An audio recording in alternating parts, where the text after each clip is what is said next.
Hey, everybody, welcome back to the SideQuesters podcast. Joining me today is Justin Staggs and Tanner King. Hi. So, before we get into news and whatnot, how about you guys tell us what we've been, playing lately? Well, collectively, I think, I don't know about all of us, but I've definitely been playing The Last of Us Part 2. I've also been playing a couple indie titles. One is After Party. It's made by the same people that did, what was it called? Oxenfree. Oh, Yeah. So it's got that same kind of vibe. So it's like really good voice acting and kind of emphasis of story over gameplay. And I'm playing a little couch co-op game with my girlfriend called Knights and Bikes. It's by Double Fine. So playing that right now too. And I'm slowly making my way through Observation, which is like this kind of sci-fi thriller / horror game where you play as an AI and not as a character. So it's kind of cool. Yeah, I was going to say, aren't you kind of adverse to scary games? No. I play scary games all the time. I mean, come on, The Last of Us is like creepy, and I love scary games. I really do. But yeah, Observation. It doesn't. You don't really know it's kind of a horror game right off the bat. You're like, oh, this is kind of a cool sci-fi disaster type scenario, and then it kind of like throws a twist at you, and you're like, oh, this isn't right at all. Something's not going right here. So I don't want to spoil it for any of you guys if you ever decide to play it, but it's not what you think it is in the beginning. So it's kind of cool. And it's actually, they've structured the gameplay around where you're an AI and you're controlling the systems and the subsystems of the space station. And your goal is to keep the one survivor in the space station left alive. And she has to, solve problems and puzzles throughout the space station. And you have to like open doors, connect like relays, subsystems, and they kind of build the whole gameplay around that. Sounds pretty cool. It's actually really cool. Like it's a different take on that whole genre. So. Yeah. It almost reminded me of Transistor when you started describing it, but that is completely different. Hey, all games have something in common, so they all pull. Yeah, what about you, Tanner? So I actually, after the recent Bungie announcements for their upcoming content with Destiny 2, me and my friends decided to dive back in, give it a shot again. We got pretty burnt out like a year and a half ago and figured, well, we've waited long enough. Let's give it a shot, go through all the content. We'd already pre-ordered everything way back when and then just didn't even play it. So it's been nice diving back in. I really miss the game. I know that it gets a lot of flack and praise in equal measure, but I enjoy it pretty phenomenally. It's got some of the most not innovative but comfortable gunplay in any shooter that I've played recently, even like Modern Warfare.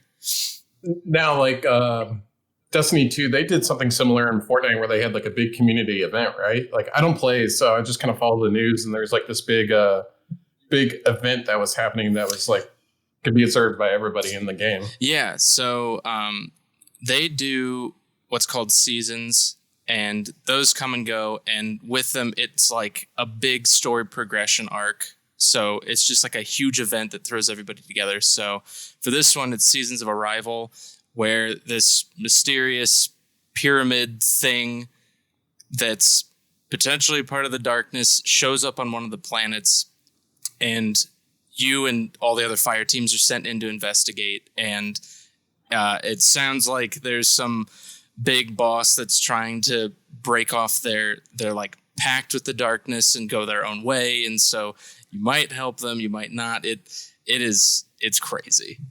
There's new raids, new content. It's constantly innovating on itself. And I'm glad to see that even without the help of Activision, Bungie is doing as much as they possibly can to keep this game alive and keep moving it forward.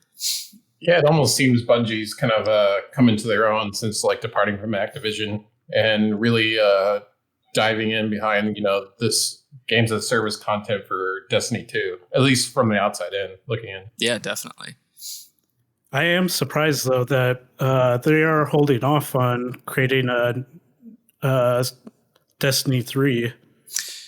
I was a little surprised too, but at the same time, I almost feel like we don't even need Destiny 2 to be a thing. It could just be Destiny, like similar to World of Warcraft, how all of their DLCs are just World of Warcraft, Warlords of Draenor, or, whatever. It could have just been Destiny, Dying Light, or whatever the new DLC is, and they could have just continued that and made it just a constant addition and iteration to whatever was currently existing in the platform.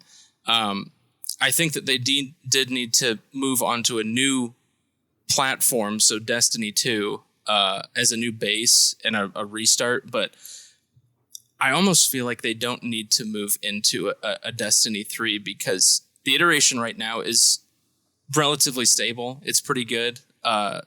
Just keep the content flowing, keep adding on to it. They've talked about vaulting pre-existing content and just blocking that away for later use so that you can focus on the now. And I think that you could do some pretty cool creative things with that. Cool. So what about you, Ryan? Cool. What are you playing now that I've taken up 5 minutes of our time? Also, I've been playing The Last of Us 2, just like Justin. I'm not going to give any spoilers or anything, but I will say that I do have a few issues with it.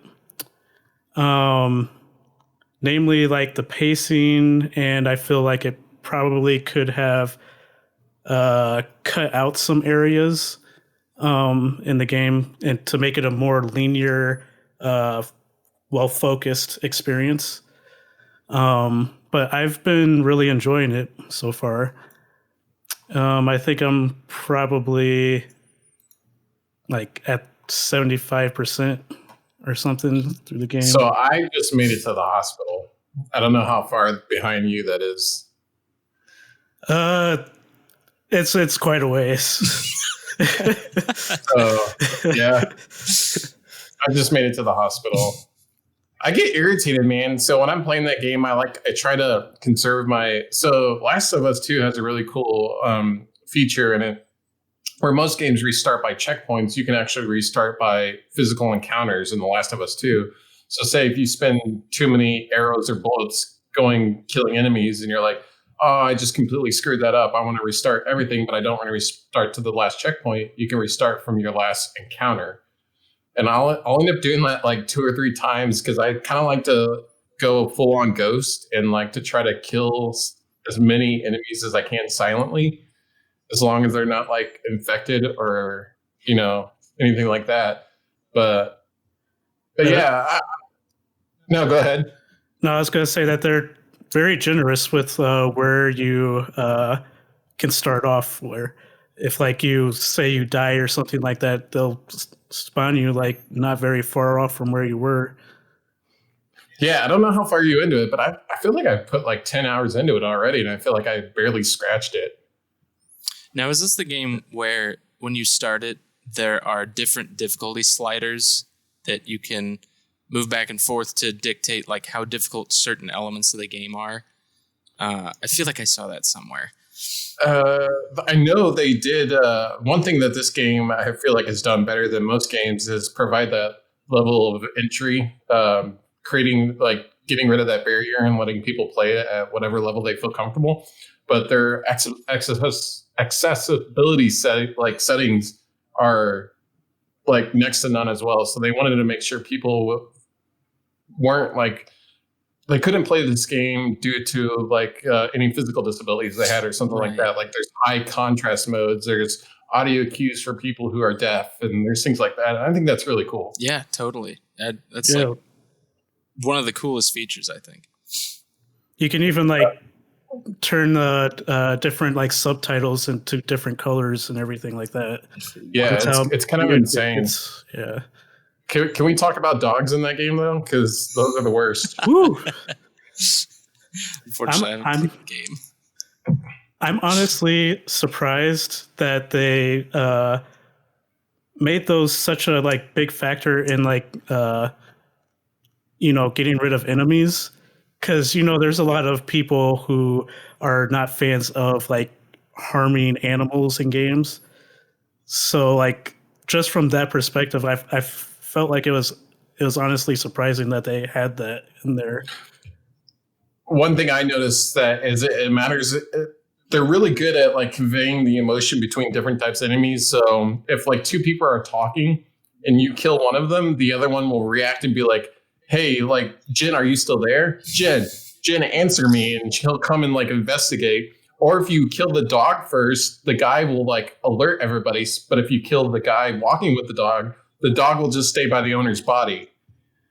Before, like that's just like next level. Like there's like those little details in the whole game that really surprised me. Yeah, it's really interesting. It does make every situation like that much more dangerous when they're present. I haven't had the situation though where like the dogs are actually like tracking you. I've had that happen once where they like pick up on your scent and actually guide the person to you.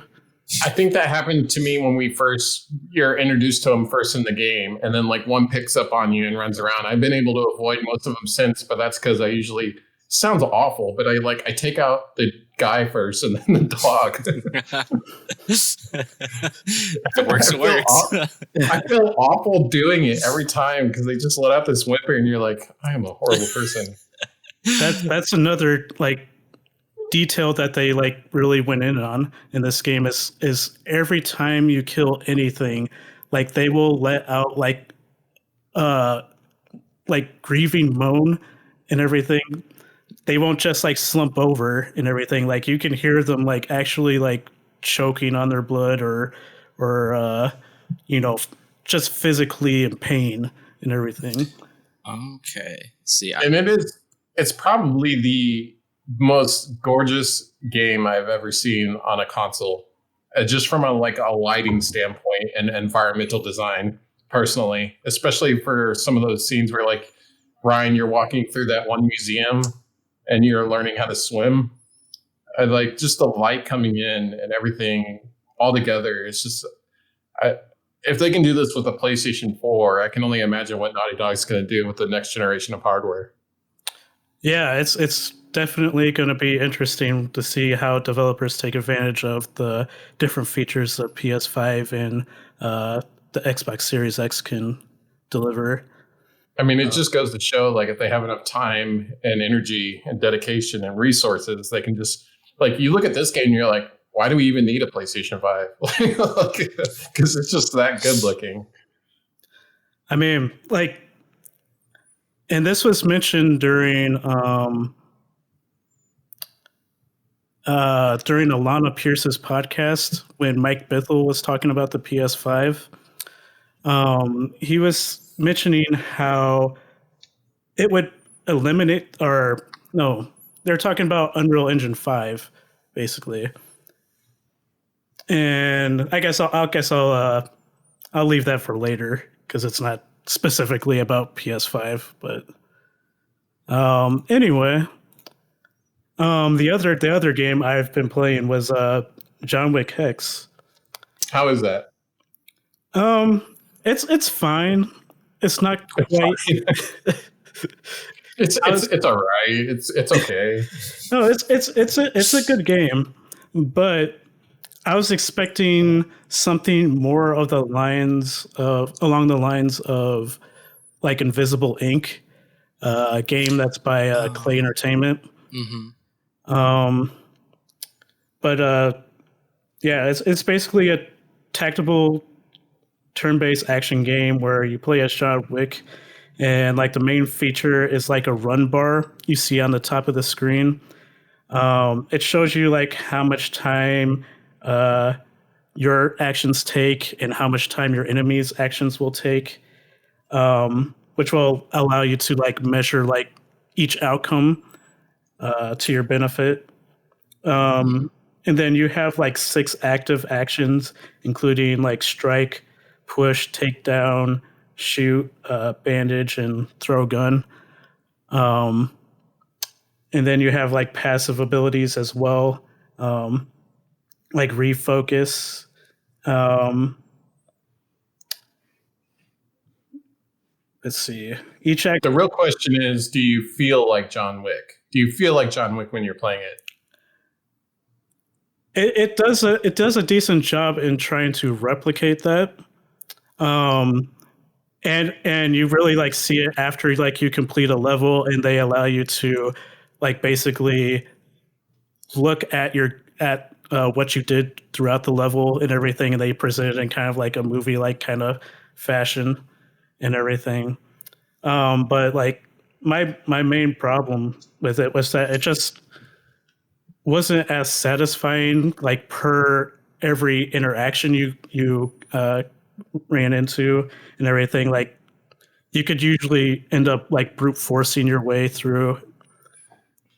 And yeah, like with Invisible Ink, like the encounters seemed a lot more like unpredictable and stuff. And that's kind of like why I'm like more into Invisible Ink than this. Gotcha. Yeah, it was kind of always on my list, but I never really fully committed to buying it. And then I saw like the Metacritic reviews, and then just everything else was coming out at the time. I don't know. I feel like if you're playing a John Wick game, you want to feel like this unstoppable force. I know it's an interesting game style for that genre, I should say. I think it works in a way because of the fact that, you know, John Wick is a pretty tactical character. He's not like going like slow motion like you like in a tactical based game, but you know, he's measuring out like everything he does when he goes through like an area and everything. And I think in that way, it's kind of lends to it. Right. Tanner, are you playing anything else along with Destiny? So actually, a couple of my friends bought Risk of Rain 2, and we decided to just dive right in. It is by far my most played game ever since its I guess beta release. It's in early access, but it comes out like fully. I think this fall. It got pushed back due to the pandemic, but it's still on track to be finished in like September or something. But I've been playing it nonstop, and I finally convinced my friends to join me, and so we've been committing like 2 or 3 hours every day, just grinding through it. So I don't know much about that, but I have a group of friends out of on the East Coast that play that, and is that like a co-op survival based shooter, basically? Essentially, yeah. You jump in. It's 4-player, and you choose a character. Each character has 4 abilities, so 1, primary shooting or melee, and then 3 supplementals that all have cooldowns. The point of the game is to just get as far as you can, or get through 7 stages, take a portal, and obliterate yourself to get lunar tokens. When the final game comes out, there will be a final boss, just like the original game. But you go through each level collecting as many items as you can. You kill enemies to get money, and then pay that money to chests to get a random item. And it's simple and straightforward, but the game scales difficulty based on how long you've been playing. So it starts out in easy, and then goes to medium hard, and then just goes beyond that. And eventually, at give or take around the 30-minute mark of the game, it hits its hardest difficulty scaling, and it just infinitely scales beyond that. So while you're also scaling up and leveling up, the game is scaling as well, and it gets ridiculous pretty quick. But your character usually becomes about as overpowered as the enemies you're facing, and so it can make for some amazing gameplay. Interesting. I mean, I've seen it. I don't know. I never saw the appeal, at least from my side. But it feels like it's one of those games like you don't know what it is till you try it. Exactly. Then you kind of get stuck in the gameplay loop, and you're like, oh, this is a blast. Oh yeah. And the first game was a very fun 2D side scroller. It had roughly the same appeal, but this, taking it to a 3D platform, it just blows my mind. It is one of the most fun survival-esque games I've ever played. Nice. Are you playing that on a PC? Unfortunately, no. I'm playing that on Xbox One, but here's hoping that I'm able to get a PC by the end of the summer. So maybe transferring over. Yeah, we just got to convince Ryan to get a gaming PC too. Yeah, one of these days. He'll see the light one of these days. Yeah. Maybe. But yeah, so moving on, we'll get into a little bit of news. Since it's been a while, we'll look back at a few like major stories. First, starting off with AT&T looking to sell Warner Brothers Interactive. This is a big deal, huh? Like this came out of left field. Yeah, it's really interesting. So Warner Brothers, if you don't know, Warner Brothers Interactive Entertainment consists of studios like NetherRealm Studios, Rocksteady Studios, Monolith Productions, TT Games, Avalanche Software, and like several other WB studios across North America. And so their gaming division, AT&T is basically trying to sell their gaming division and everything to whoever can, pay what could be up to like $4 billion. I bet Facebook Gaming's going like, ooh. Yeah. We've got a chance. No, I don't know. Those are some big names, man. NetherRealms makes, they're responsible for Mortal Kombat, and then Rocksteady is, the Arkham series, which have been banger after banger. Oh yeah. And Avalanche Studios, is that the same Avalanche that does Just Cause? No, I don't think so. No, Okay. it's they're responsible for Disney Infinity. Oh wow. Okay, so yeah, that was a big deal at the time too, and then that kind of just got like. Yeah. It seems like this whole thing came as a result of like some executive shuffling at Warner and AT&T, Warner Media, that is. And they were just looking to kind of divest from their gaming division, basically. Like their whole portfolio, but that's kind of scary for some of these studios that are probably working on some major projects, I would imagine. Yeah.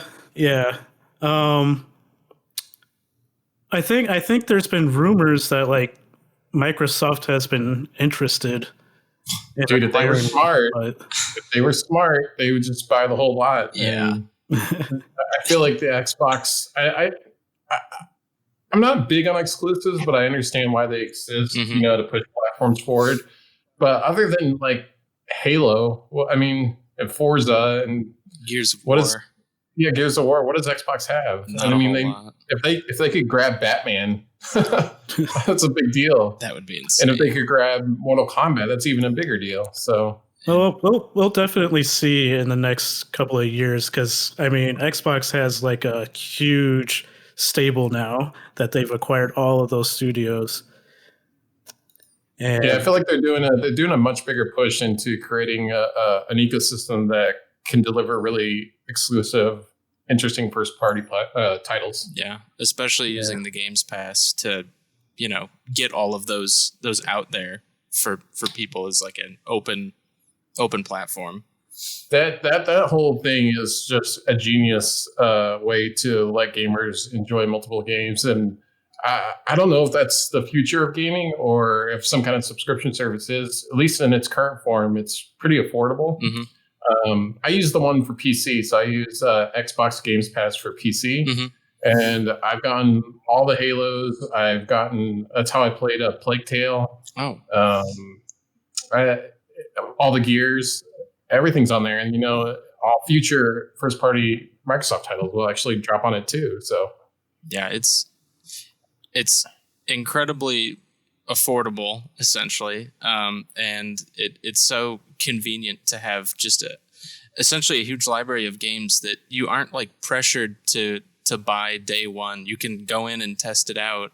While you can't get the DLC for the games, I mean, if you really like the game, then you can go ahead and buy all the additional content for it if you truly enjoy it. So it's incredibly innovative. I really hope that other companies try and go for a similar platform. Yeah, agreed. Well, I mean, I hope the best for this like sale. I mean, if you know, WB Interactive is on the chopping block, I really wanted to go somewhere where I feel like these developers can really spread their wings, because I think they have a lot to offer. I mean, I imagine the work Rocksteady has been doing for the last 5 or 6 years since their last title.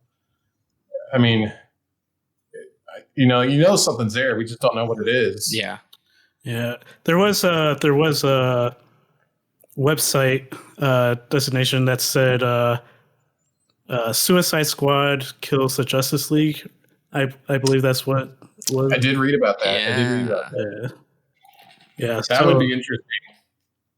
Yeah, it would that's definitely what we're be better thinking. than the movie. Yeah. Oh, yeah. Coincide with the new movie. Yeah. Who knows? James Gunn has got his hands on the new one, so hopefully the first one is just a bad memory. Here's hoping. Well, speaking of superheroes, Miles Morales Spider-Man, or I should say Marvel's Spider-Man Miles Morales, is a standalone. And that was one that was kind of bringing up a lot of confusion when it first got announced during that PS5 event. Because, let's be honest, the messaging wasn't exactly the clearest. Yeah. Which seems to be a reoccurring theme with all these companies being responsible for their their own, press releases and stuff. We'll touch on this later, but about the cohesiveness that like E3 brings to games media and the news and releasing. It's just when things are left to their own devices, you kind of get wires get kind of crossed. So, but yeah, I agree with you, Ryan. Like it was kind of up in the air in the beginning, and then like you're like, well, is this an add-on? Is it DLC? Is it a standalone game? What's going on here? Yeah, and they did clear up that it is going to be the standalone, and that's going to be something along the lines of like Uncharted Lost Legacy. So, which was a great game. Did you guys ever play that? Yeah. Lost Legacy? That was like, it was like a hidden gem, and like Naughty Dog's just like, well, we kind of did this in our spare time. You're like, this is one of the better Uncharted games. Yeah, honestly. So here's something this is the equivalent. Dude, I know. I think it's really, really cool to see Miles Morales get the spotlight. I think that's awesome. Totally. I think he's a great character, and it's a great representation for everything going on right now. Totally. Yeah. And then that leads me into Star Wars Squadrons. So what did you guys think about that trailer that they released? Dude, as soon as that Star Destroyer came up, like, out of the clouds, I was like, I grabbed my, was like, sold. Yeah. Same. I was so pumped. I've played a bunch of Star Wars games in the past, and none of them really had like the flight mechanics that I was looking for. They all seemed a little more arcadey. The closest we got was like the old school, like Star Wars Battlefront 2, and even that was kind of like, it was okay, but not the best. But this looks perfect. It's basically a reimagining of a X-Wing versus TIE Fighter, right? Yeah. So you're stuck in first person. It's fully everything. Your whole HUD is based on the actual cockpit. And there was a lot of unanswered questions, right? We didn't know if it was going to be online only or if there was a single player. I think Polygon got to sit down and talk to some of the game developers or the game director and kind of go over some things. And one of the biggest ones is like, this whole game will be playable in VR. Yeah. That's cool. It's insane. Yeah, I very much like that. I hope that they do as good of a job with it as PlayStation did with Wipeout, the anti-gravity racing game. because that was excellent. It felt absolutely comfortable. Everything was fast and felt absolutely great. So I hope they can replicate that with. I hope EA can replicate that with the Squadrons game. Yeah, and you got to think like certain games lend themselves very well to VR, right? So when you're trying to force VR into different genres or trying to figure out how it works and all the gameplay mechanics, it can be kind of cattywampus. But first-person racing, flying games, they kind of really fit that niche really well. So I think it'll be really cool, man. Especially if whatever Xbox is doing to push the VR market forward behind the scenes, and the next version of the PSVR, which will undoubtedly probably work with the PS5. I'm really excited. And they also mentioned it'll have full HOTAS support. So that's like a hands-on throttle and stick. So you can buy one of those that has a flight stick and a throttle, and then you can have your VR headset on and you just lock the door so nobody comes in and bothers you. Oh my gosh. That would be incredible. Oh, so I'm excited. I'm excited to see where they take it. Are we confident that EA can put out a good one though? I feel like EA's grown a lot, and I think people like to give EA a lot of shit, but I feel like they listen really well, and I think the developers that are behind some of these games are really passionate. And if you see what they did with Battlefront, they had a really big stumble, but they kind of solidified the post game content and making sure that they provide updates and balancing things for Battlefront. And I really hope that they can kind of continue that with Squadrons. Yeah.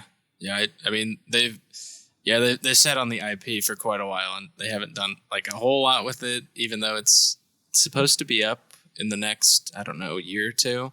But I think that this is a great step in the right direction, and I am so excited to see what this game has to offer. Yeah, I'm pretty stoked. It looks cool. Oh yeah. Yeah. So leaning into a little heavier subjects, Ubisoft has suspended 2 executives following allegations of misconduct.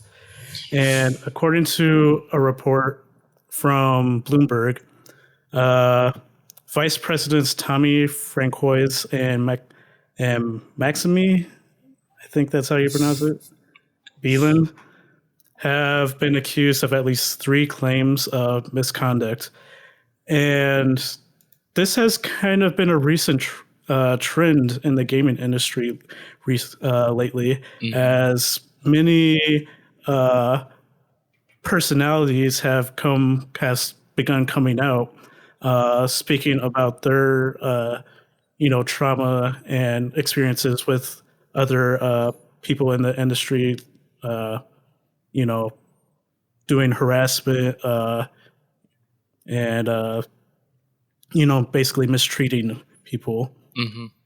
Yeah, there's been a big push lately on social media, which I think is much needed, of people coming out and speaking out against people in power that have abused their positions. There was that thing with Mixer after Mixer folded, and that employee came out saying, that one of the higher ups there was kind of racist and just using their power to basically make things harder for people on the inside, and it's awful. And then you hear all these stories on Twitter of especially women in the industry being taken advantage of, or being victims of powerful people in high places, and then just having to live with that because they didn't know how to come forward. And then in an industry that's traditionally not been very open to that kind of thing. And I think it's much needed. Definitely. Yeah, it is good. It is definitely good to see that these people are, having consequences actually applied to them now. And it's great that, we can finally, as an industry, get this stuff out and try to improve upon, prior actions.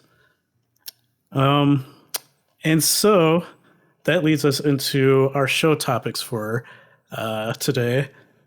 And we have a few of them, actually, since It's been a while. It's only been 5 months, 4. Hey, we had a pandemic, okay? Yeah. We have an excuse this time. You're right. Everybody's one. And so, first one to go off is the PS5 event. So there is a number of games announced during it. What games kind of stood out to you guys the most? Well, I'm going to say before we get into the games, what did you guys think of the overall presentation and reveal of everything that happened with like Sony's way of doing things? I don't really have an opinion either way. I thought that it was okay. It felt just kind of, to me, disjointed. But I was just about to say that. I felt a little like hobbled together and a little chaotic. Yeah. In a sense that we're kind of used to something else, and I understand Sony's kind of taken a thing here, but I don't know if any of you guys watched the Apple WWDC live stream, and they knocked it out of the park. I mean, they did a social distance remote event reveal, and it was just so well done, so well produced, and I was like, the game industry needs to get on that level. Yeah. If I don't know, I kind of felt the same way. I just kind of felt like the whole thing was just kind of like, after it was over, I was like, meh. Yeah. Like I'm excited. I'm excited for some of the games that they announced and to look at the console itself. But I was just kind of like, yeah, the event itself was. I don't I want to don't know, say a letdown, but how do you feel about it, Ryan? I personally thought it was one of Sony's better. Really? Yeah, given that this was a video conference and not like a live conference and everything, I felt like this was like as close to being a live E3 conference that we could get, especially when weighing that to the state of plays Sony has been putting out. I do think that like pacing was a little bit off because of like all the different transition animations and everything we had to sit through and everything. Did you see the Reddit rumors where the people thought that the people giving the on-camera interviews were like PS5 avatars? Did you read about that? Yeah, people were like, "Oh, the lighting doesn't really make sense, and it doesn't like I could have swore those were game avatars." I think even Kotaku did like a piece on it, and you're just kind of like, "No, that's just bad lighting in people's like home." yeah. That's all it is. Yeah. Oh my gosh. But yeah. So, any other thoughts on the presentation itself? I mean, for what it was worth, I think it did okay. I guess I was expecting more. I guess this is like, I mean, when we are looking back pre, Corona and COVID, like this is supposed to be Sony's year, like, and Microsoft's year to like introduce these new consoles and like really wow us with some like really cool things. And while some of the game reveals, which we'll talk about here in a minute, were really awesome, I don't know, it just kind of felt a little underwhelming, but I guess that's a general sentiment for all of 2020. So, Okay. at least on a personal standpoint. Mm-hmm. Yeah, for me, I think it was great. I think that the main centerpiece was the PS5, and we ended up getting it when we didn't even know if they would show it or not, or if they would just like show like maybe a silhouette of the system. But the fact that they showed not only the PS5 but also the discless PS5, and doing that before Xbox could show off their Lockhart system was I keep on saying surprising, but yeah, that was a surprise too. It's like a slap in the face to Microsoft, like, haha, beat you to it. Yeah. Exactly. So let's get into the games then. Anything that stood out to you other than Bug Snacks? Bug Snacks. I'm going to play that game just because of that trailer. Even if it's like 10 minutes of total playtime, It looks dumb. I mean, it's by the guys who did was it Octodad, right? Yeah. It's So actually, I don't know. you know it'll be goofy, but still pretty fun. I honestly thought it was like a Cloudy with a Chance of Meatballs game when it first came out. Like I was like, oh, dude, it's Barry. You know the little strawberry that talks. Yeah. I was like, that's what I thought it was. it took me like 3 days before I could get that song out of my head. I know. Okay. It's gonna be my ringtone. It's gonna be my callback tone. Yeah. One game that stood out to me big time is Stray. I thought that was really cool. I was like, oh, look at this robot world. I was like, oh, it's a cat. And I was like, oh, you get to play as the cat. And then they like it focused in on the cat and did the meow. And you're like, oh, yeah. And you get a backpack too. So that's cool. Yeah. Yeah, it's definitely a different take. Yeah, different take on everything. Like you don't see games where you get to play animals like that too often. I know there's a few out there where you can either play like a fox or something. I think it's called like the first tree or something. Mm-hmm. But this is kind of a different take. It's kind of like I was reading the synopsis of it, and like all of humanity is gone, and like these robots are all that's left, and they're all sentient and creating a society. But this cat still lives on, and you're just, I mean, it sounds cool. Yeah, it's definitely intriguing. Yeah, just different than what I'm used to seeing. I'll just say. Yeah, this is about to be the era of cyberpunk pretty soon. Right? Yeah.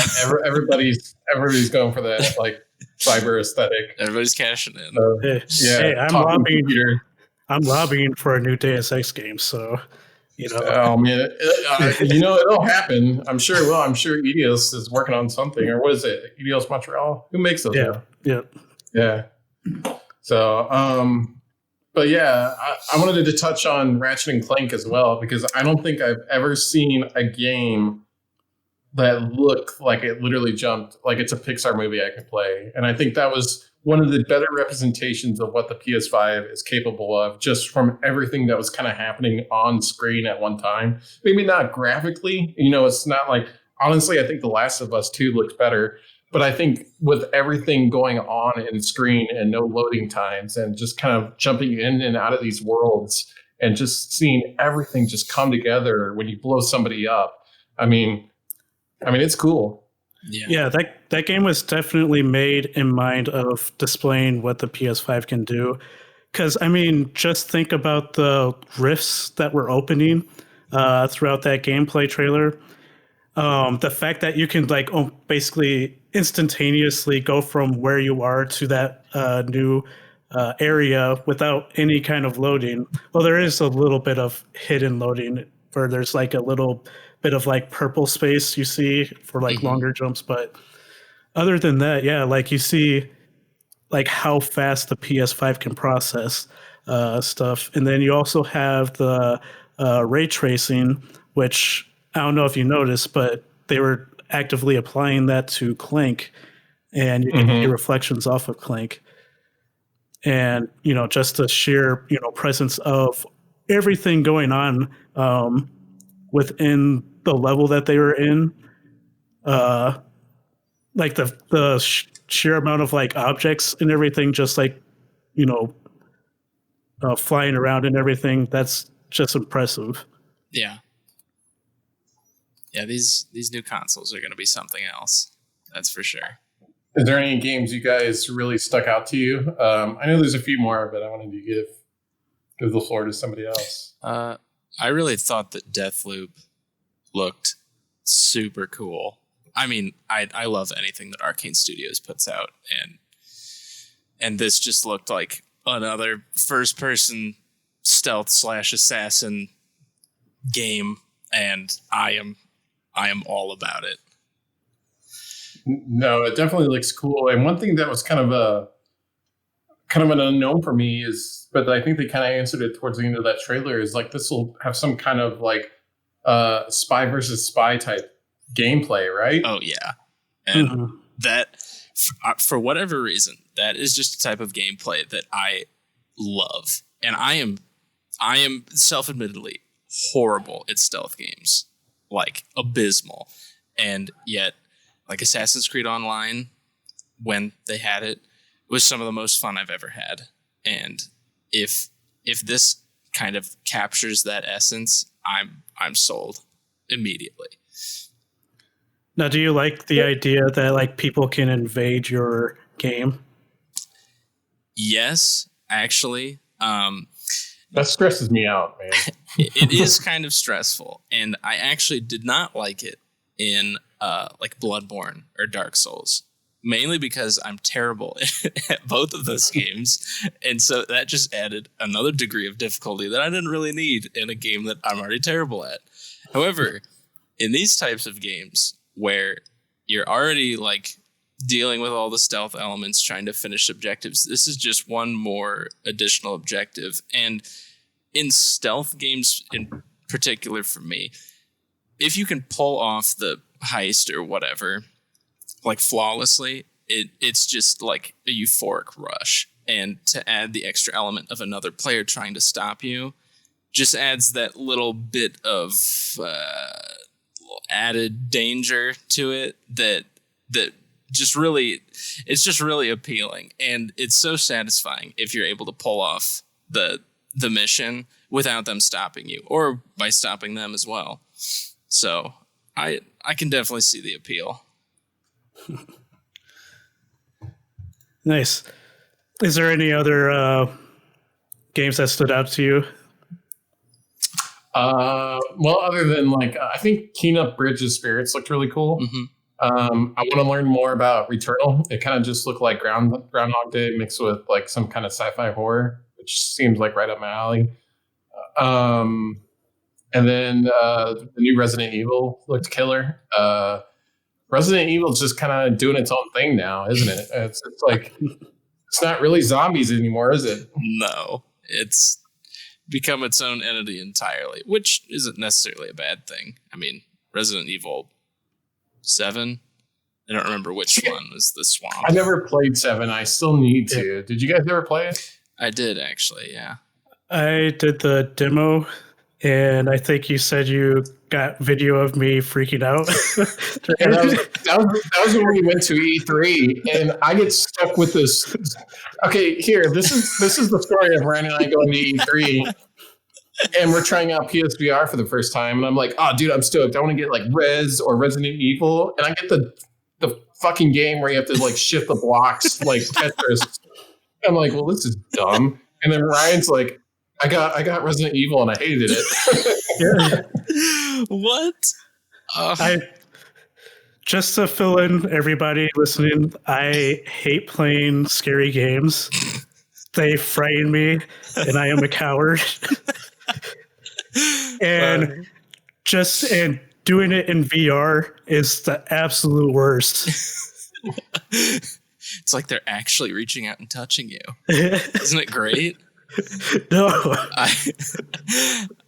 I guess I'm the opposite end of the spectrum. I actually love horror games. Any and every horror game out there, I will play all of them. And Resident Evil 7 was pretty scary. Eventually, you kind of get desensitized to it, but I really liked it. I liked that it wasn't just a focus on zombies and having to stand still to shoot and all those other stupid mechanics in the older games. This one felt really fluid, and you actually had to think to solve some of the puzzles, and it was a decent amount of backtracking, but it still felt really cool. I really liked it, as creepy as it was. Well, I should pick it up. I think it's on sale on Steam right now. Steam's having their big winter or summer sale right now. Oh, yeah. So if you're a PC gamer, Brian, one day. So, but yeah, I don't think it's like $10 or $20 right now. So I might have to pick it up and give it a try. Yeah, I would highly recommend it. Yeah. I do find it interesting that they are going on a like kind of like action-y type of experience, where wasn't that the big concern with the Resident Evil 6, that it was too action-y? I believe so, yeah. I jog my memory. Which one was that? Because I've played through a couple with my friends, and I know I did co-op for one of the Resident Evils, but I don't remember which one. I think 6 had co-op, and I remember playing 6 co-op. Okay. Yeah, it was one where like you play like a bunch of different characters throughout the story. Never mind. I didn't play that one then. We must have played an older one. Maybe it was 5. I can't remember. It was one with Chris Redfield and somebody else, and we just made fun of the game the entire time. But it's much less scary when you're doing it with a friend. Yeah, exactly. Yeah, Resident Evil 7 is $10 on PC right now. Hey, there we go. Nice. There we go. Added to cart. Heck yeah. So for me, I had a few that kind of stood out. Obviously, I liked the Spider-Man Miles Morales trailer, Ratchet and Clank, Kena. And then I thought that, what was it? Like Ghostwire Tokyo kind of, it didn't look the same way it looked like when, we first saw it last year. Yeah, we kind of, like, I saw it and I was like, really? That's it? Like, is this the same game? I was like, I think I'm going to pass on this, to be honest. I'm still definitely interested in it, but I would say that this new trailer kind of lowered my expectations of what to expect from it. Yeah, I agree. It looked odd. And then, can we talk about Pragmata, like the Death Stranding sequel we thought we were watching, and then it wasn't, and then we didn't know what it was about? I still thought it looked sweet. Yeah, too bad it's coming in 2022. But I feel like some of these games are just announced because they just I don't know. I mean, like if it's so far out, like just to show you like what's coming up. That's definitely the case with Project Athia. Yeah. Because that one didn't even have a release date. Yeah. It didn't even have a name. They didn't even know what to call it. Yeah. Ryan messaged me when that came out. He's like, did you see the werewolf game? I was like, I caught the tail end of it, but that sounds cool. I wish it was coming out. I did have a question for you guys because I never played Horizon Zero Dawn. So what did you guys think of Horizon Forbidden West? Why don't you go first, Ryan? So I loved Horizon Zero Dawn, and this new trailer for Forbidden West, it was pretty much everything like you would kind of expect from Guerrilla. Like I liked what I saw. I liked the new like tortoise that they showed, the mammoth machine and everything, but it wasn't like anything like mind blowing. But I mean, it doesn't really have to be, because. Now, did they say this will be PS5 only, or is this going to be cross-platform to PS4 and whatnot? I think it's supposed to be a PS5 game because it's not launching this year, and and they said that they hope that it launches next year, basically. So yeah, I mean, I kind of share the same thing. Like, I think it's everything I wanted, but I hope there's more to show, and I'm sure there is.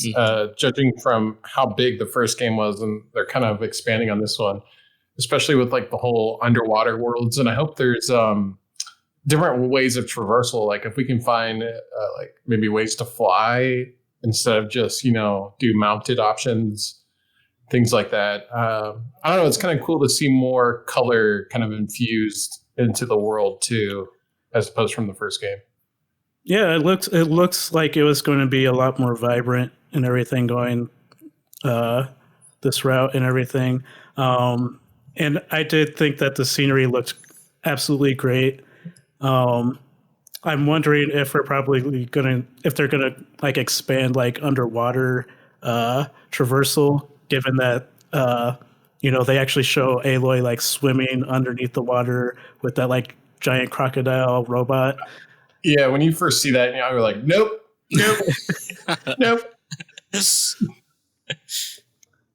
But yeah, I just think that like people know. I would say people know what to expect from the game, but like they know what they want and everything, and the trailer showed pretty much a lot of the stuff that people are looking forward to. So not the most mind blowing trailer or anything, but like it was good enough. Okay. Yeah. I think we'll get a real treat next year if E3 happens next year, and I think they'll really expand on that game more. What did you think of like the Mastodon, like the robot Mastodon thing? Oh, it was cool. I really liked it. Yeah, I was like, as soon as I saw that, I was like, man, those are going to be a pain in the ass to take down in the game. As soon as I saw that, and she pulls it back from one ear, and I was like, yeah, I'll just need like 50 more of those. Yeah, one is not going to cut it. And then one other game I want to point out was like Solar Ash. Ooh, from the people that made Hyper Light Drifter. Like that game looks like it's going to be crazy. Yeah, I am all about it. I love games like that. Yeah. I don't think I never did play Hyper Light Drifter, but I think I watched you play through it a few times, actually. I think when you were recording it or streaming it at one point. Oh, really? Yeah, I remember seeing you were doing like PlayStation. You were like posting. Remember back when like PlayStation was connected to Facebook and you can upload like game snippets to your Facebook? Pretty sure that was you. You sure? Yeah. You I don't remember that. Wow. I did play it, but I don't remember streaming it or sharing anything. it with the world. No, you did. I'll take your word for it. Who's there in spirit? Just outside your window. Yeah, looks pretty fun. What you playing?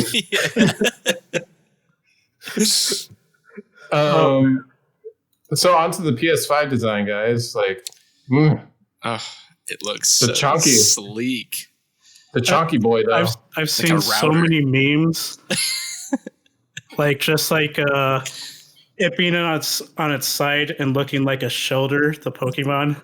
Yeah. Or like some guy with his like collar popped up and everything. It's like it looks like a Wi-Fi router, just a little more sleek. I know. My favorite was the guy that took 2 pieces of paper and slapped it on the side of his router. It's like, I've got one. It definitely looks sleek, though. It looks new. My confusion when they were like revealing it and like, like the whole, like it turned out like all these blocks, and then I was like, oh cool, it's a black box, and then it's not a black box. It just like constantly changes shape in your house. Yeah, you never know what it is next. It could be a vase. It could be it goes through like metamorphosis, and like it just changes constantly, just peels back. It's like an onion. Yeah, exactly. And that's all I could ask for out of a console, honestly.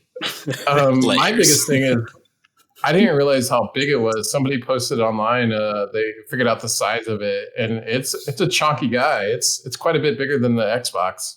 Wow. It's a little bit larger than the PS3, from what I saw. Wow. The fat boy PS3. The fat boy PS3. Boy. Yeah. That thing was thick.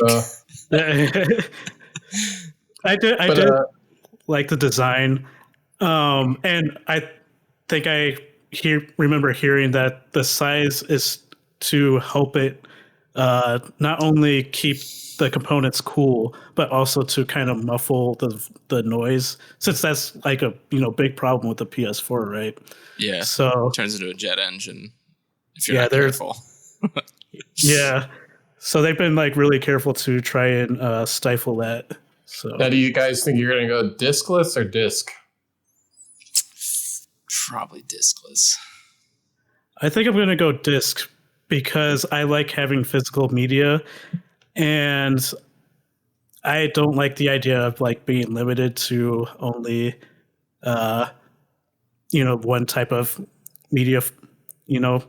Like if somebody wants to like let me borrow their game or something like that, and like I'm not going to be able to do anything with their game and everything if I have a discless version. I wonder if Sony, as we learn more and it gets closer to release, if they'll release like like share programs, kind of like Xbox has at the Microsoft has, where you can share your games with somebody under the same account. So I wonder if they'll do something similar. I would hope but so. But at the same time, I think I need to find out more about the disk drive in that, and if it's like a 4K HDR Blu-ray player or whatnot. Not that I buy a lot of physical media, but like some of my favorite films, I still keep physical copies of. So, yeah, I think it's supposed to be like HD Blu-ray, like 4K. Okay, maybe I'll change my answer.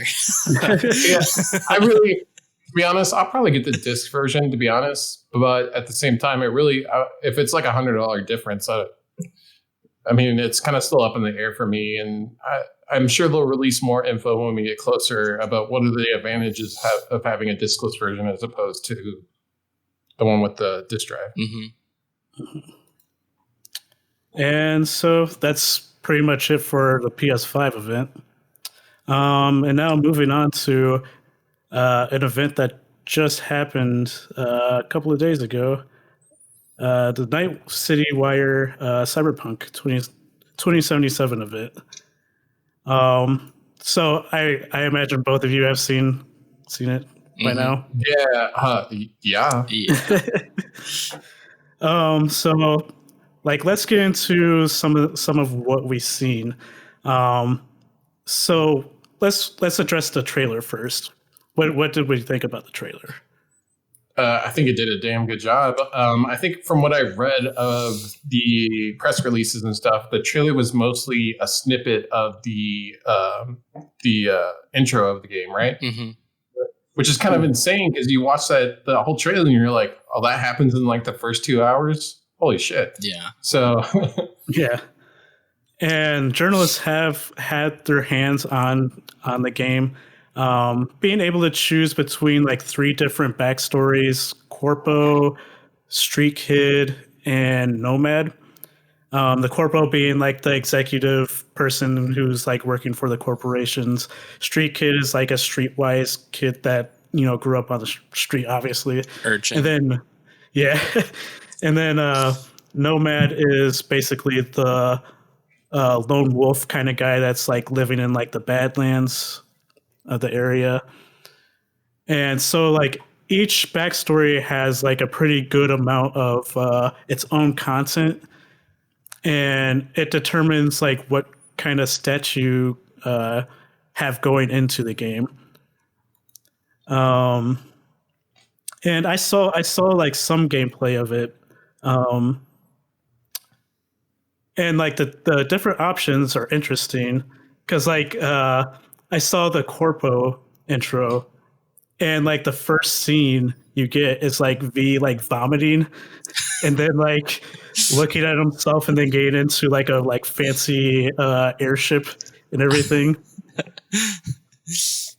So if you choose the Corpo background, do you start with more finances or money? Is it kind of built into the character that you come from privilege as opposed to like a street kid background? So I think it has more to do with like your ability to interact with people on the higher class economic system, basically.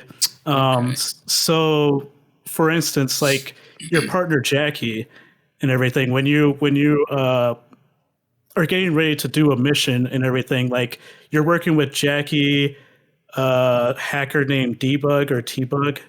And then I can't remember the last guy's name, but he looks like Rick Ross, basically. And they don't want Jackie going in on the mission because of the fact that like he, can't talk to executives, and they don't want Debug or T-Bug talking because she's like super shy or whatever. So it gives you the advantage of knowing that world and everything. So you can basically like walk in, front door and everything, and get what you need from the executives. And then like streetwise, the street kid and everything, you're basically starting off like at this place called like Maxie's or something like that. And are, gosh, I can't remember. They're like some kind of group basically, like sex workers that are like super, uh, streetwise. They know you do not mess with them basically, Oh, and okay. everything. And you're basically like close with them. You can get into that area and do whatever. That was probably the one I didn't see that much of. And then the Nomad, you basically start off in a garage and everything. You're trying to like get your vehicle working, and later you meet up with Jackie, and uh, like basically the cops like try to stop you, and you have to basically outrun them in your car, swerving between like this farmland and desert area and everything like that. um, so yeah, so they're like vastly different starting points for the game, which is really interesting. Yeah, I can see it being a really good incentive to do multiple playthroughs with different types of characters and backgrounds. Yeah, like this game is going to be dense. It's going to have like so much Dense. content. Yeah, like almost a daunting amount. Yeah. So yeah, let's go over like what we kind of saw in the trailer and the showcase a little bit. Okay. Well, so we saw Brain Dance. That was the main thing that they were showing off in this episode. What'd you guys think of that? It seemed like it could be interesting. I feel like it's going to be pretty important to like story elements in the game when you're trying to like problem solve or figure things out. It reminded me a lot of the detective mode in the Arkham series. Yeah, Yes, yeah, definitely. yes. Which was Yeah, some of my so- favorite parts of the game. So Right, exactly. So it's these little details that really like kind of draw you in and like flesh out and make this world feel real in a sense. mhm. Yeah, it's definitely going to be interesting, like solving like different kinds of like crimes and everything like that with it. It seems like it probably could have I don't know, been like fine tuned a little bit more, because I've been hearing that that's kind of like a weak point of this game so far. That and I've heard driving isn't the best. So Well, I think that at least in the driving portion, that should be fine. Because the majority of the story is like character interaction, RPG, whatever. So movement, in a sense, isn't really like an important mechanic, or at least not like fast movement. So like in The Witcher, you didn't really care about being on your horse because he's probably going to end up on top of a house or something. So me personally, I think that running around on your own 2 feet is more important anyway. So I'm a little more excited about like Brain Dance or like the, main components of the game. I don't think that driving is really a priority, I guess. And different from like say GTA 5, like you do not want to like try and run over like pedestrians or anything like that, because like you'll basically get like a bounty put on you and everything as soon as you do like anything like malfeasant and everything. Yeah, it's pretty much like a true like role playing kind of experience that you kind of want to like follow the lines a little bit, but like do whatever you want basically. Yeah. Right. I mean, from the gameplay we saw a little bit more of the Badlands, this like desolate desert area that's surrounding Night City, which is really cool to me because when we've been hearing about the game for the most part, we heard about this area, but we didn't really get to see it in a whole lot. Maybe a few screenshots here and there, but actually seeing that there's going to be some like substantial gameplay content out in the Badlands, it's kind of cool. It kind of gives you a different vibe to the whole environment in the world. Yeah, and I wouldn't be surprised if you're the nomad that would probably you would go into that area a lot more often. But I don't know. Like, it probably gives you the freedom to travel there whenever you want. My guess would be it'd be a good transition point once they add DLC content in the future. Maybe different parts, different cities, different areas, and the Badlands is the kind of transition point between those two environments. So Yeah, that would be cool. that's my guess. Yeah, and like, They got DLC planned for this thing. They probably got stuff planned for this thing like 5 years out. Oh yeah. yeah, they're actually working on that right now. Nice. And then, like, the verticality of the city is another pretty impressive thing about this game, in that, like, you can enter like all kinds of buildings, and you can access like multiple floors and everything like that.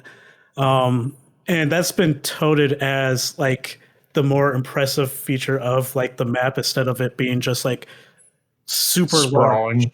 Yeah, you got the you're able to travel, vertically and everything. Yeah. The density of it all. I imagine subterranean too, like the sewers and the underground nightlife of Night City would be a big deal too. Yeah, possibly. Yeah, so it's exciting. It's really cool.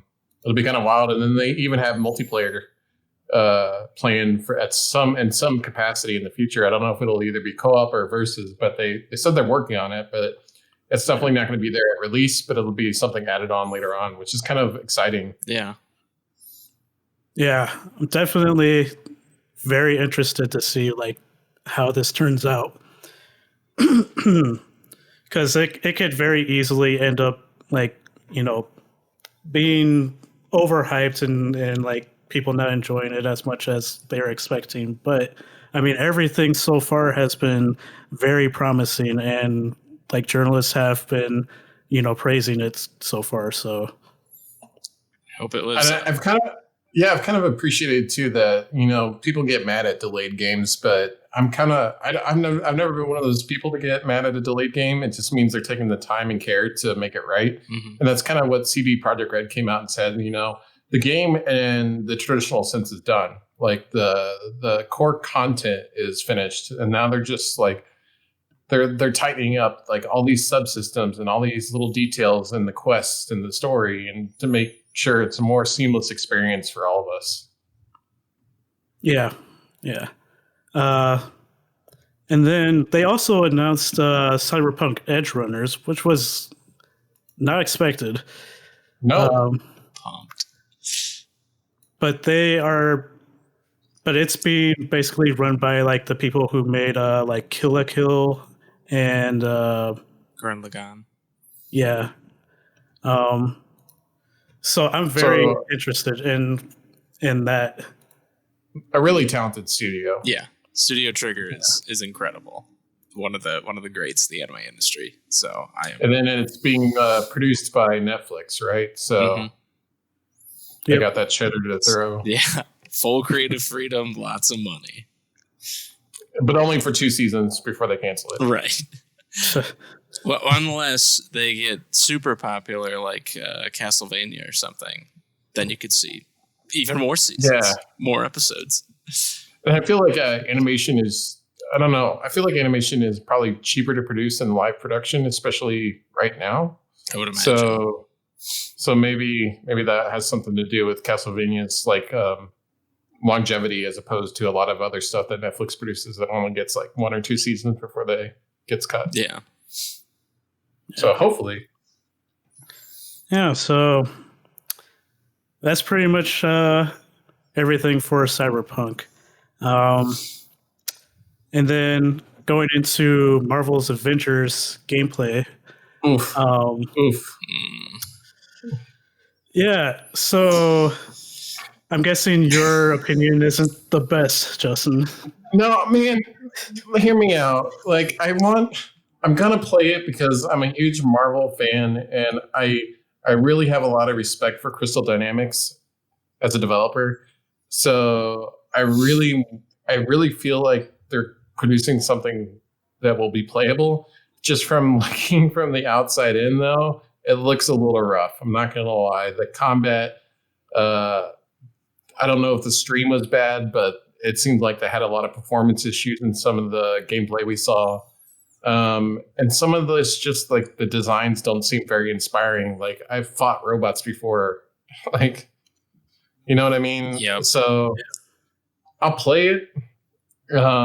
But at this point, it's a tough sell. They're not making it easy. And right now, the only thing they're riding on the coattails of the popularity of the Marvel franchise to get me to buy it right now.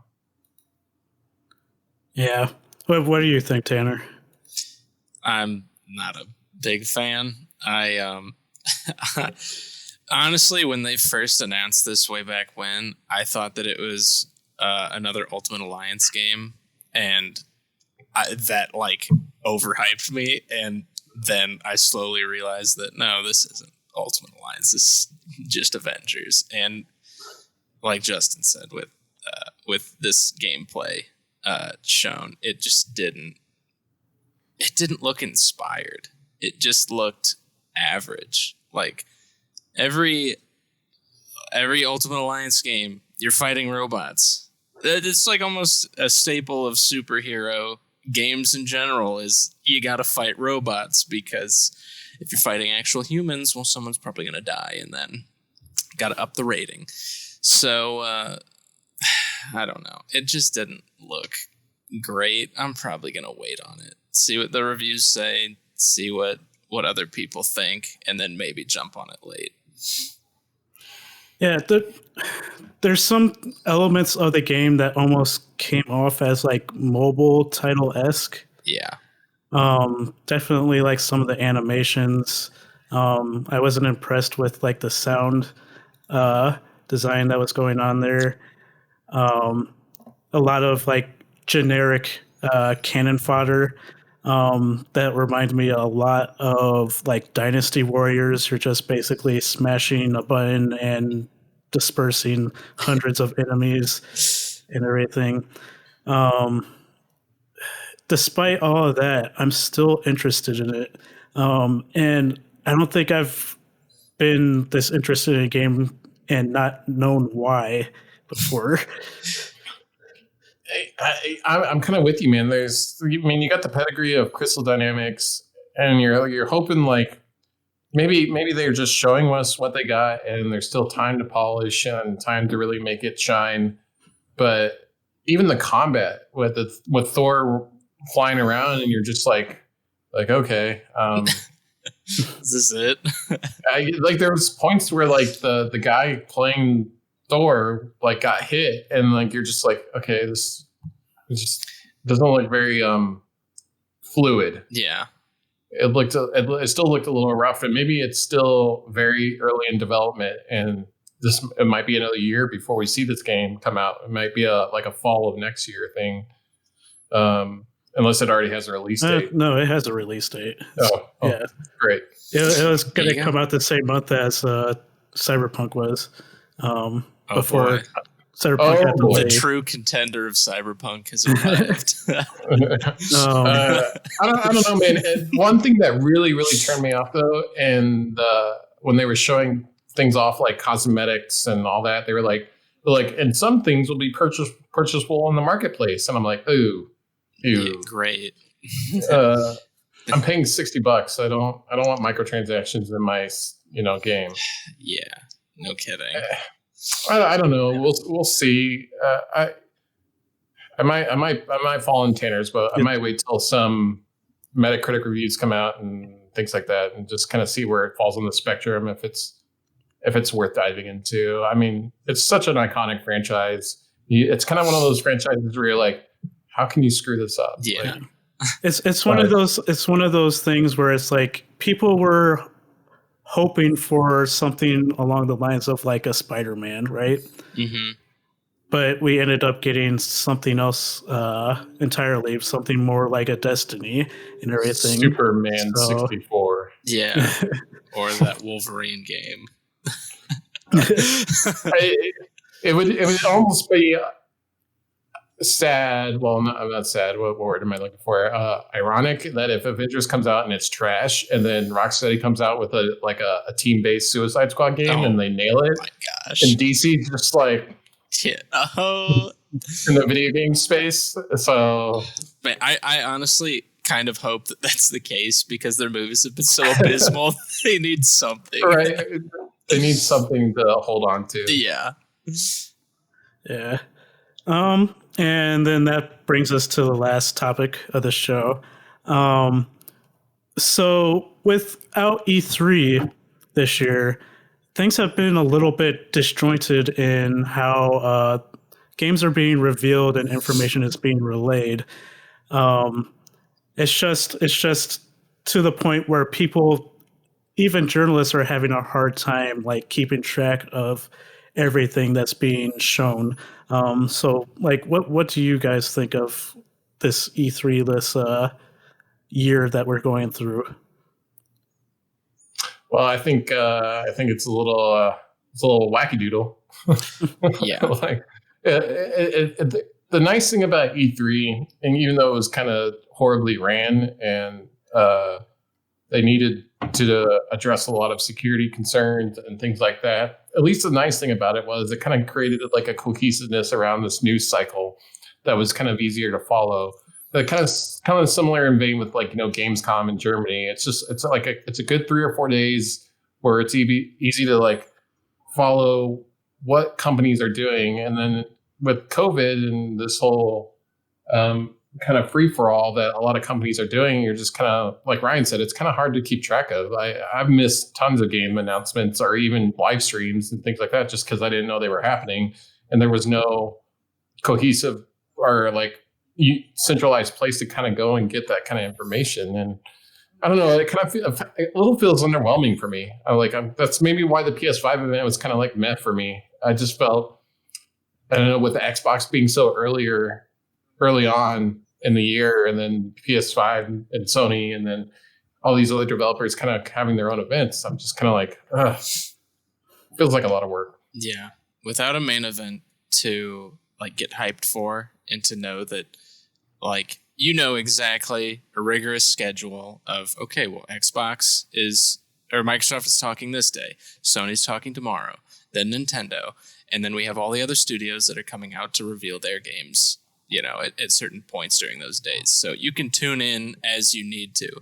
Without that structure, there's no real hype to build up towards a certain event unless weeks in advance. But a lot of these, like you said, you may not even know that they're happening. It's just like, oh, hey, there was like whatever, like Sony did their announcements. Well, if you hadn't been tuning in, then you have no idea. And so you just missed out on a bunch of trailers, releases, whatever, didn't get to see any of it, and didn't feel any of that hype or togetherness that E3 had brought. I feel this is really detrimental to smaller studios and indie devs that don't get as big of a voice when things aren't cohesive like this. Because and in past shows, there's always like an indie game show, and there has been this year, but it almost felt like under the radar. Like a lot of these like really talented developers who are putting out some really good games and doing a lot of hard work are just kind of getting lost in this jumbled mess that is the news cycle regarding everything. Yeah. I mean, I'm a big proponent of indie games in general, and I eat up indie content. But this summer, I haven't known about a lot of these games until either after the fact or like before, or like as the event's going on. Whereas usually you hear like inklings of like, oh, such and such studio may be coming out with a new game or something like that. But this time around, you either just completely miss the ball, or if you do see it, it's kind of like off the cuff. And so you're either like excited in the moment or like, oh, well, I guess that's pretty cool. Yeah. How are you feeling about it, Ryan? I will say that like, I think Jeff Keighley's Summer Game Fest has kind of helped out a little bit. But yeah, it's been kind of chaotic. I do think that like there needs to be better organization. How we get that organization, I'm not sure. But like there will probably be another E3 next year, I imagine. But if this kind of situation happens again, where like E3 does go away and everything, like we're probably going to have to like figure out something and everything to get this more corralled and digestible for everybody that's interested and journalists in general. Yeah. How awesome would it be if Keighley he like just filled that space with an event? Because his shows are always they're spot on. I mean, the guy's passionate about games. He loves giving a voice to big studios and small studios. I would love if like E3 just kind of went the way of the dinosaur and Keighley kind of stepped in and created a new platform for developers to centralize themselves around. Yeah, that would be ideal. I mean, yeah, it would be nice, and like, I just hope that like we can like rekindle like that whole experience of like meeting devs and everything personally, getting one-on-one time with like other journalists, being able to celebrate games and come together and everything. Like that's the thing that's been like missing the most from this month and everything. I feel like. Mm-hmm. Definitely. And I don't know if you guys have any other thoughts. We can move into the indie spotlight. No, I think we're good. Go for it. Okay. So my indie spotlight is a game called Timeline. And Timeline is basically like time-based like stealth game where you're basically this like girl who also has like a dog, and you're trying to make your way past these like robots and everything that's guarding these different areas that you're traversing. And the time mechanic plays kind of like a video recorder kind of thing. But it seems like a really interesting game. I did like the art style that it has, kind of like a diorama-esque kind of style and everything. Mm-hmm. So I recommend checking that out. Yeah.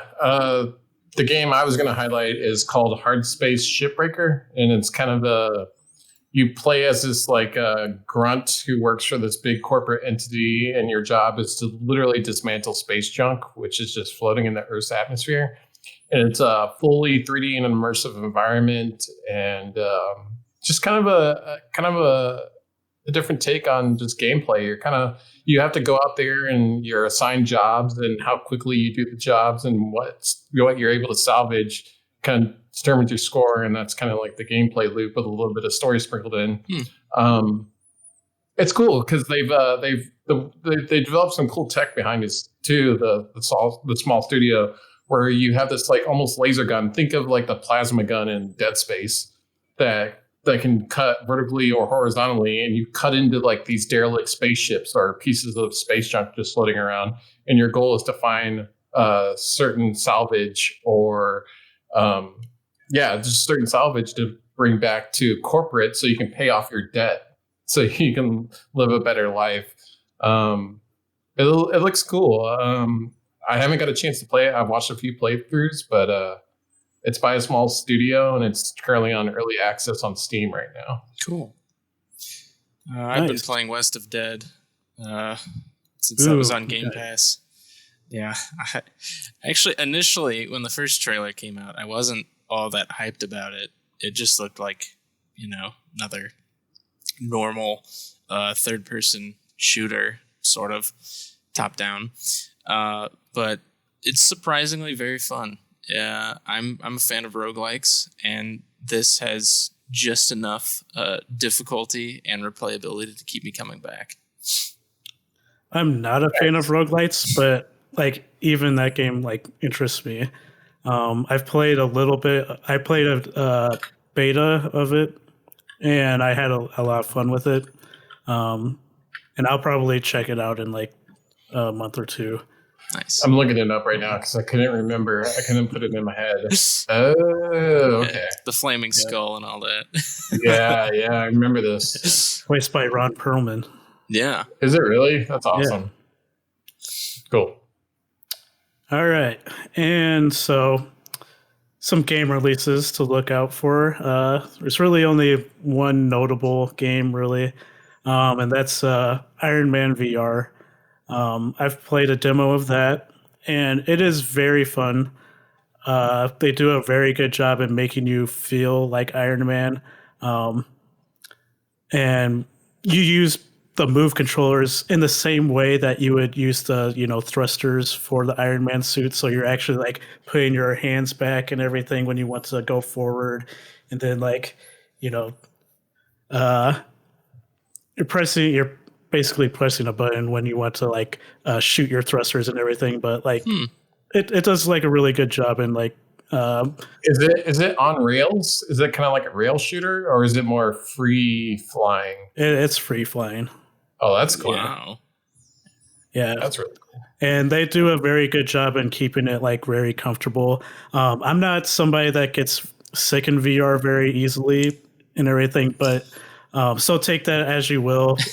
But like for me, it was a very comfortable experience. So. Oh, nice. Yeah, it's kind of one of those games I want to play, but I don't. I'm kind of in that pickle where I don't want to invest in a PlayStation VR this late in the game. Yeah, because I feel like something's right around the corner, if not next year, shortly thereafter. So, and I don't think it. I think it's PlayStation exclusive at the moment, isn't it? Yeah, but I wouldn't be surprised if they eventually bring it over to say the Oculus Quest or something. Similar to like how they've been doing with like bringing Horizon Zero Dawn to PC and stuff like that. So, yeah. Speaking of another PC release, it's Death Stranding's finally coming out for PC soon. Nice. So, which I still have not beat. Nice. It's not my fault. The game was like 90 hours long. Ryan beat it in 80, so. I remember when Ryan texted me, he's like 20 hours in, and he's like, I think I beat it. And then like 20 minutes later, he's like, no, it's just Kojima. It definitely seemed like I was at the ending. But man, I want to beat it, but man, just playing that game is exhausting. It's kind of like The Last of Us. So like you really got to be in a mind state to like sit down and like knock out a couple of hours, because you just got to be like, all right, just got to truck over this mountain and lose all my shit and fall and get rained on and then get killed by something invisible. It's cool. You have to see the ending. It is bonkers. And you said it all makes sense in the end. Well, it makes sense, but I'm not going to say like it all makes sense. Most of it makes sense. Alrighty. But there's also like a freaking like 20-minute cutscene you have to watch. But naturally. Oh my gosh, playing a movie. What is it? One of the was it one of the Metal Gears had like an hour and 10-minute cutscene or something? I don't remember which one it was. I wouldn't be surprised. I'm going to type in longest Kojima cutscene. I've never finished any of the Metal Gear Solid games. Okay, here it is. And Metal Gear Solid 4 holds the world record for the longest cutscene in a video game at 71 minutes long. My God. Oh my Lord. Why? Yep. Ugh. Wow. And with that, we'll call it a show. So, where can people find you at, Justin? I am a video producer by trade, but you can find me on Twitter. I just love video games. I love talking about them. So you can find me on Twitter at Ryder of Brohan, RYDER of Brohan. So kind of like Rohan, but yeah, you did it. That's just space. That's where I live on the socials when it comes to like game stuff and my thoughts on them. So how about you, Tanner? I still don't have a Twitter account. Tanner, you've had months. I know, and I distinctly remember last episode saying I would make one. Well, it's not like you haven't had the time. Here we are, months later, and my memory is failing me apparently because I still haven't done it. But now that I've been publicly shamed again, maybe I'll actually do it this time. I'll write myself a note and I'll actually make a Twitter this week. So next episode, I partially guarantee that I will have a Twitter account to shout out. So Ryan, you take it away. Okay. Very solid promise from you. Thank you. So you can find me on Forbes.com. I write consumer technology stuff, some video game stuff. You can also follow me on Twitter at Ryan McNeil24. And check out my YouTube channel at MC123. That's EMCEE123. And so with that, we'll call it a show. Yeah, we need to get you on PC. Yeah. Both of you. I'm getting there. I've saved up quite a bit over the past couple months. It's not that expensive. I can help you guys build a PC. See, I want it to be expensive though. I've got a budget of like $2,000 and it's all going into a rig. So. Yeah. You're set. One day. All right. We'll follow this up next week or the week after. We're going to wait for some more video game news to kind of trickle in. Maybe another Night City Wire event, hopefully. Mm-hmm. When's the next one scheduled, Ryan? Do they have one? Couple of weeks from now. Yeah, maybe we'll plan because that'll give us enough time to beat The Last of Us, and we can touch on that topic. Are you playing that at all, Tanner? I'm not, but with all of the talk about it over the past couple of days, I'm sorely tempted. I mean, it's in the cards. It's really good. So it'd be kind of cool if we could kind of bounce off of that in a couple of weeks. So yeah, I need to replay the first Last of Us to refresh myself, but just watch a recap. Just watch it like a YouTube recap and save yourself 14 hours. Yeah, you're right. Well, I'll try and pick it up in the next week here and try and make some time to do that while I'm making a Twitter account. So